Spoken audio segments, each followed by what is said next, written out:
Gente bonita, como vão vocês? Estamos aqui para gravar mais um Afagos Culturais, dessa vez do mês de março, tá? Até que esse quadro tá durando, né? Tá durando, eu vou sempre trazer.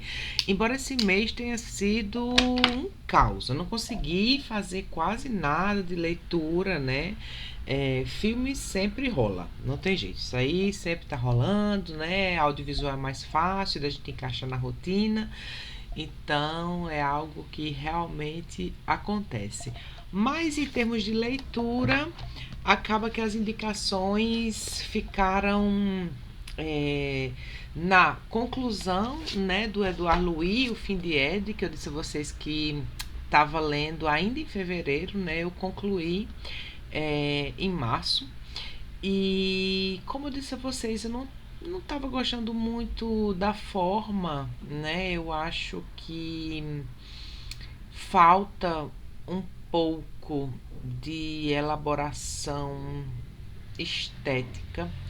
É, eu tenho a impressão de que posso estar sendo um pouco simplista no comentário, mas dá a impressão de que é fácil escrever autoficção, sabe? Eu acho que os temas são mesmo bem complexos, importantes. Acho que traz um monte de é, discussões que a gente deve é, promover, enfim. Tem situações aqui que são é, eu consigo imaginar que a gente possa, por exemplo, como professora, né, eu consigo imaginar que seja fácil de trazer para trabalhar, por exemplo, sobre bullying em sala de aula. Então, acho que dá para trazer alguns recortes interessantes. Ele fala sobre a infância dele, né, sobre questões que ele viveu, principalmente em relação à sexualidade. Então, tem situações de bullying que eu acho que são interessantes para lidar e trabalhar com adolescentes, mas em geral, não gostei muito do livro, sabe? Não foi exatamente uma leitura desperdiçada nem nada, não, de jeito nenhum. É, eu gostei da leitura como um geral, mas não é algo que, poxa vida, um autor que agora eu quero conhecer, que eu quero explorar mais, que enfim, não foi exatamente isso, né? Então é mais nesse sentido que eu digo que talvez eu esperasse mais, ou enfim, é por aí que eu digo. Mas isso pode ter a ver com essa minha. é, Digamos que eu não tenho preferência por autoficção, né? Então, fica por aí o meu comentário em relação a Edouard Louis, pelo menos em relação ao Fim de Ed, talvez uma outra obra, enfim, tá? Um outro livro que eu li esse mês, e aí, como eu disse a vocês, eu sempre intercalo, né? Ficção e não ficção. E aí eu vou deixar para vocês a indicação de A Arte de Pesquisar, de Miriam Goldenberg, Como Fazer Pesquisa Qualitativa em Ciências Sociais. Esse é um livro bem simples, ela traz capítulos curtos, capítulos sobre método, metodologia, né? E acho que é um livro que pode ajudar pesquisadores iniciantes. Eu sempre busco. É interessante porque eu acabei com essa coisa de trabalhar com pesquisa, trabalhar, na verdade, nesse aspecto aqui, acaba que o Instagram é o que mais é, me inspira a trazer esse tipo de leitura é, descompromissada, né? Normalmente, se não fosse o Instagram, eu teria lido, sei lá, outra coisa que eu tenho aqui, é, não sei, algum algum não ficção, não exatamente ligado à metodologia, talvez ligado à teoria de literatura ou algo assim, né, que eu não precisaria ler estudando, por exemplo, que foi o caso desse, né? Então esse eu li mais de boa, mas fiz algumas marcações, algumas anotações, é, E acho que esse é um livro bom. Ele tem um pouco mais de profundidade em relação a manuais que são mais básicos, né? Então ele traz um pouco mais de profundidade, embora seja bem fininho, né? Vocês estão vendo aqui, mas sem também ir muito além nas explanações. Então eu acho que ele é um passo além de manuais muito genéricos, né, para pessoas que trabalham com ciências sociais e humanas, né, pessoas que trabalham dentro dessa área de pesquisas mais qualitativas. Então eu indicaria, eu acho que, como eu disse, quem está no início de pesquisas, eu gosto de fazer essas leituras para ter ideia de posts para página, lógico, para ampliar os meus próprios conhecimentos, principalmente em relação às leituras que são de leituras, né, críticas, para ajudar outros pesquisadores e tal, e para as minhas próprias pesquisas, embora eu trabalhe mais com teoria e mais ligado ao campo das artes, mas sempre me ajuda e achei super válido, por isso eu trago para vocês. É da Miriam Goldenberg, tá? Como vocês sabem, eu sempre editora Record. Como vocês sabem, eu sempre anoto no final, aí na legenda do post vai estar anotado, né? Mas essas foram as duas leituras do mês. E aí eu tô trazendo para vocês. Agora, segunda parte do vídeo, vocês já sabem, eu vou comentar sobre o que eu, né, os destaques, digamos assim, de tudo que eu assisti. Nossa, eu assisti tanta coisa, gente do céu. Foram 4 séries, né, minisséries, séries de 8, 5 capítulos, sei lá, e 20 e tantos filmes, sei lá. E aí, nossa, quanto filme ruim eu assisti esse mês. Gente do céu. Tanto que eu trouxe só um destaque de filme, né? Teve um monte de coisa, assim. Não foi tanto filme, né? Que teve nossos filmes ruins, né? Mas eu privilegiei trazer. Não sei, é aquela coisa, né? Trouxe um destaque, assim, um filme que vale a pena indicar. Sei lá, eu é, tenho faço aqui as minhas, penso aqui na hora, tem a ver com o dia, tem a ver com o que eu quero trazer e comentar com vocês e tal. E aí fiz, vou indicar só um filme. Esse mês eu vou trazer só um filme, vou indicar só uma coisa, né? E pronto. E o filme que eu vou indicar para vocês vai ser, será que eu vou pegar o filme certo? Será que eu vou pegar a imagem certa? Ai, gente, será que eu vou? Tomara que sim. Peguei a imagem certa, que bom. Retrato de um Certo Oriente, certo? Esse filme, vou dar as informações corretas, porque eu não gosto de dar informações incorretas. Vamos lá, ao vivo aqui, certo? Retrato de um Certo Oriente, que é um filme dirigido por Marcelo Gomes, tá? Eu vou tentar não falar muito sobre esse filme, mas é de 2024. Esse filme, ele é... Milton Ratum escreveu Relato de um Certo Oriente, tá? Esse daqui é um dos meus livros favoritos da vida. Eu não sei se vocês já leram, mas já fica aqui também a indicação, né? O bibliotecário, meu esposo, tá relendo o livro depois que a gente assistiu o filme. Qual é a grande sacada desse filme? A grande sacada desse filme é o seguinte: esse livro, ele conta a história de uma família de imigrantes, né, libaneses, que foram para Manaus e tal, e conta a história dessas pessoas. E aí conta a história dessas pessoas, já a família estabelecida em Manaus e tal. E aí, entre a história dessas pessoas tem a história desse casal, que é a Emi e a Emily, né? Que é o Emi e a Emily, e eles estão já idosos, enfim, eu não vou lembrar porque eu já não tenho muita memória, né? Mas eu sei que eles já são idosos e tal, e tem umas histórias em torno deles e dos irmãos deles e da família deles, e a gente sabe dessas histórias assim, no meio da história principal, dessas pessoas mais jovens que já vivem, que a família já é estabelecida e tal. E a gente tem histórias, como eu disse, tipo flashbacks dessas histórias antigas, dessas pessoas quando eram jovens, né?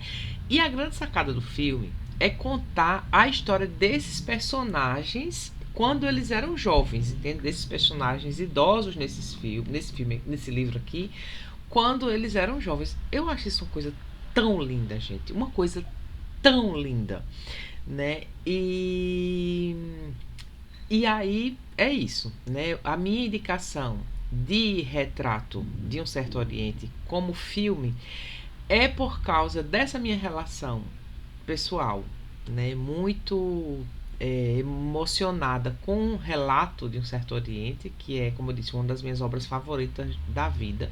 Top 10, com certeza, da minha vida. Se não tiver no top 5, né, eu teria que ler e gostaria e lerei em breve, provavelmente mais uma vez, porque eu amo muito esse livro mesmo, né? Mas com certeza top 10 dos meus livros assim da vida. Eu amo esse livro do Milton Ratum. Vou escrever o livro, lógico, como indicação, mas aí fica o filme. Eu gosto muito, eu gosto muito desse tipo de jogo de criação, sabe? Porque ele não é exatamente uma adaptação do livro, né? Ele é ele é uma outra coisa a partir do livro. Ele é aquilo que a gente chama, né? Tem muito disso hoje de prequel, que eles, né, chamam. É, é prequel, né? Se é prequel, não sei. Prequel.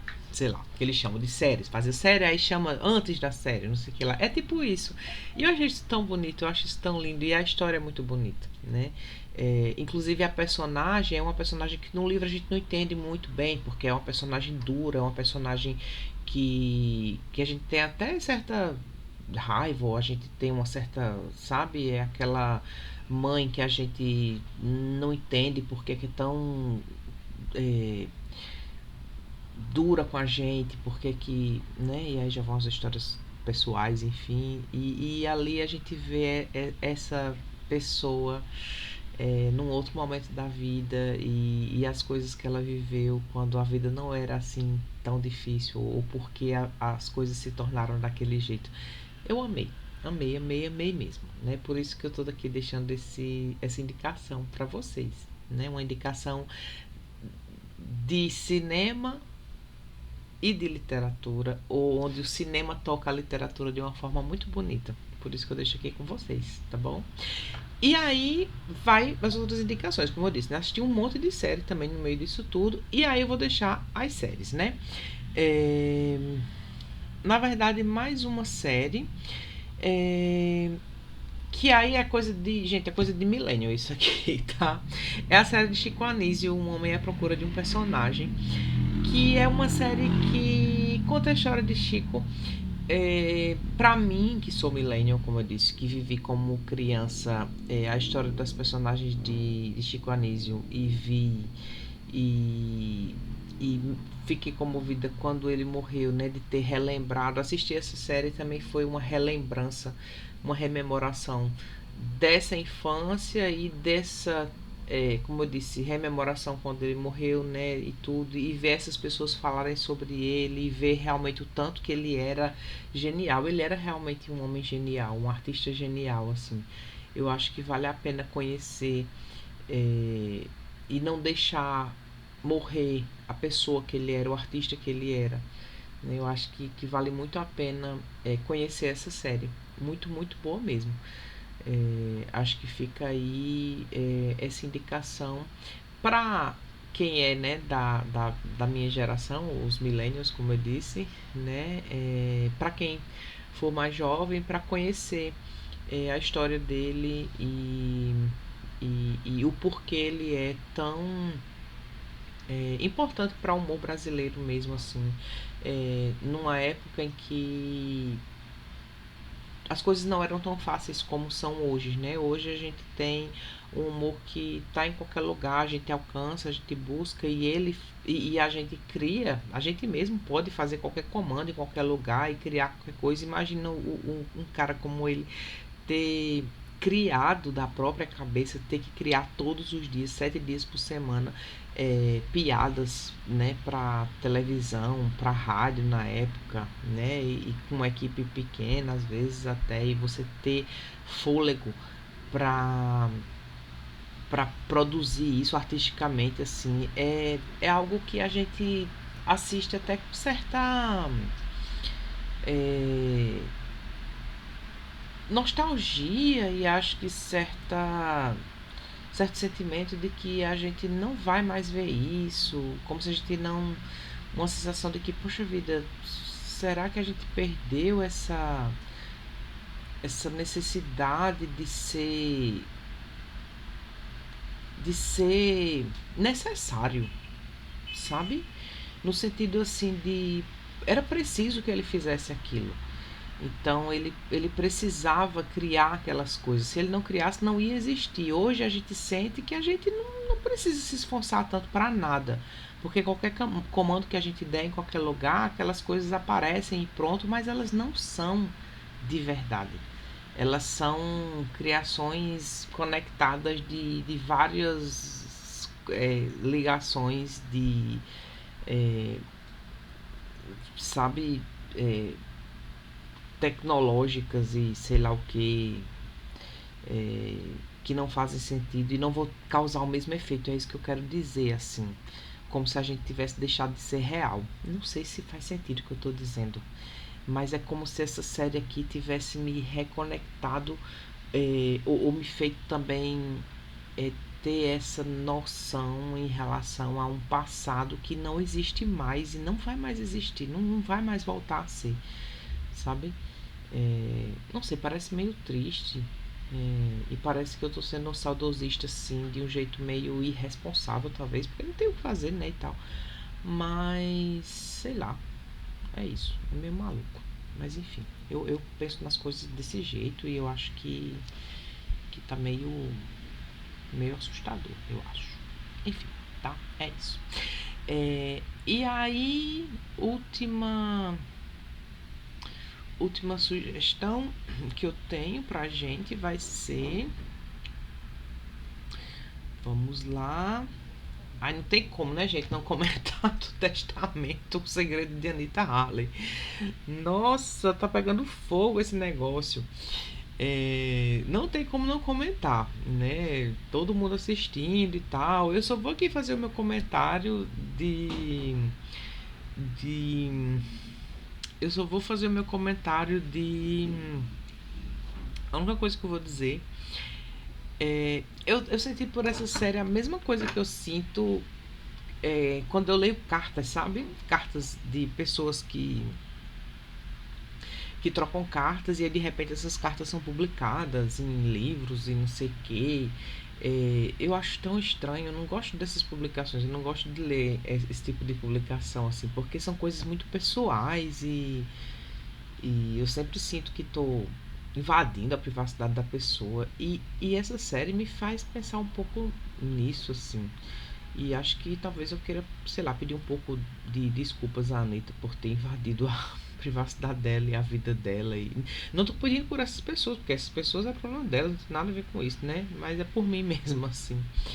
É, porque aparentemente ela era uma pessoa realmente muito reservada, assim, e é meio triste a gente ver essas coisas todas acontecerem. Nem vou entrar no mérito de coisa nenhuma, assim, mesmo, né? Vocês assistam ou não assistam e tal, mas é muito triste, né? A gente ver como a que ponto a humanidade, né? As pessoas chegam por causa de poder, por causa de grana, sei lá, a ponto de não respeitar mesmo alguém que era tão próximo, alguém que